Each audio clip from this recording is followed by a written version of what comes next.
the richest wealth is wisdom, and surprisingly, it's free.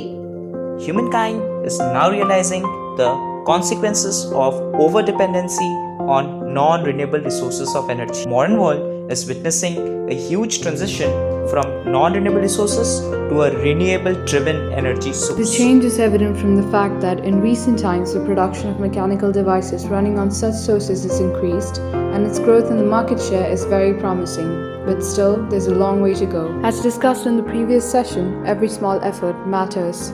It's a revolution in which everyone has to play their own role. To start with, it's important to choose. Wait, choose? But what? Choice of the source which is available in plenty and can be easily accessed. In context to India, yes, the talk is all about solar power. India is blessed with the gift of solar power, having 300 sunny days out of a year. Then comes the question: how to make this raw material processed into an end product? The solar energy used to generate electricity.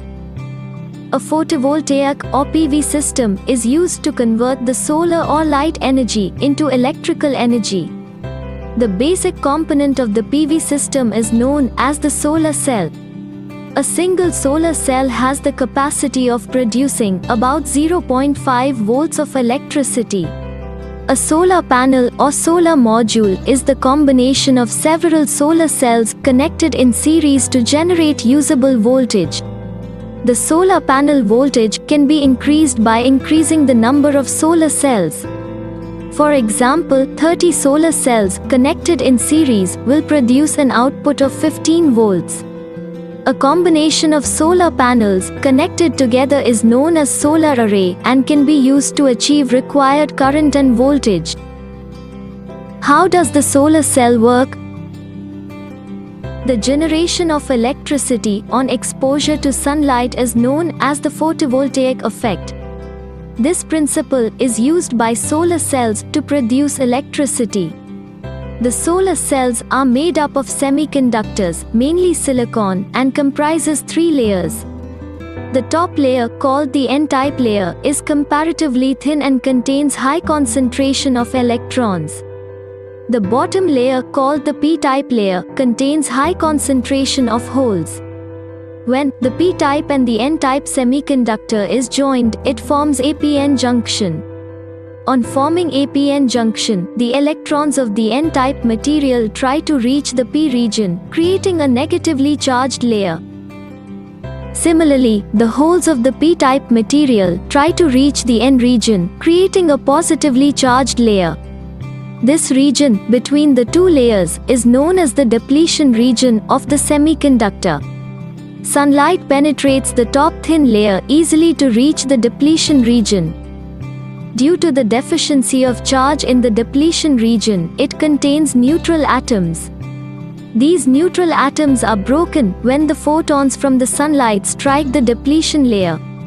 This knocks the electrons from the neutral atoms, leaving behind the holes and producing free charge carriers. Then, the electrons move towards the N-type layer and the holes move towards the P-type layer due to the electric field present in the depletion region. On connecting an electronic circuit, the electrons flow through it, generating electricity to electrical devices like bulb, fan, etc. Here is a solar lamp working on the principle of photovoltaic effect. It consists of a solar cell with the output as lamp. The panel is attached with a plastic case connected internally with wires, making a proper electronic circuit. It consists of a switch as well to indicate the charging and the using mode. The connections are made properly and checked.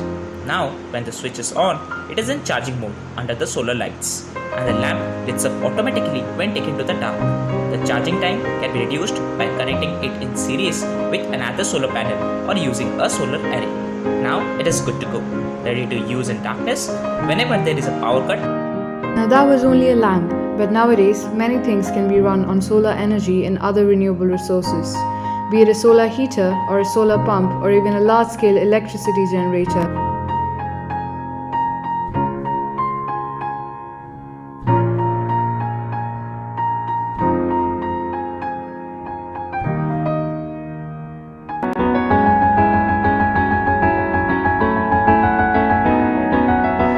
Even the government is taking initiatives by making street lights that run on solar energy.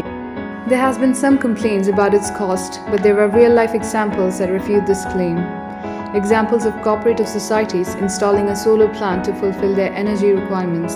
They proved it to be efficient and cost-effective in the long run. Agriculture is an important part of India's economy.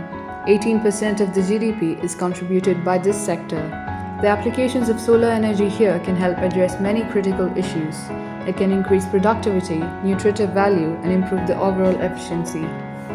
Solar can be a game changer for the agriculture sector, saving precious water resources, reducing dependency on the grid, and even becoming an additional revenue stream for farmers. Access to solar power can help water fields, build cold storages, and augment farm income by feeding the surplus power generated into the grid.